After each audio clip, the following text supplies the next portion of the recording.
8h04 sur Europe 1. À l'étranger, le Japon est en alerte au méga-séisme. L'immense et redoutable faille de Nankai bouge, longue de 800 km à l'est du Japon.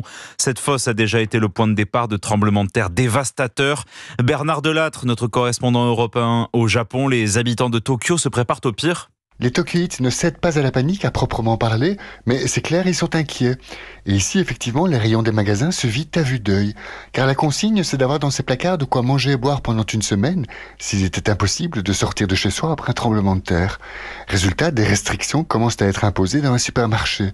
Par exemple, on peut acheter 12 litres d'eau et 5 kilos de riz maximum par famille, pas plus. En fait, ce qu'on redoute, c'est la catastrophe du siècle, l'apocalypse, selon les médias japonais. Car au large de la côte pacifique de l'archipel, une plaque tectonique est en train de glisser sous une autre. Depuis des siècles, mais le séisme de jeudi dernier l'a montré, visiblement le phénomène est en train de s'accélérer. Donc les experts qui avaient toujours dit qu'il y avait 80% de risque qu'un tel séisme se produise dans les 30 ans à venir, préviennent à présent qu'il pourrait survenir dès la semaine prochaine. Imaginez, 2 millions de bâtiments démolis et 300 000 morts, à cause notamment d'un tsunami qui par endroits aurait 34 mètres de haut, soit 2 fois plus que celui de Fukushima.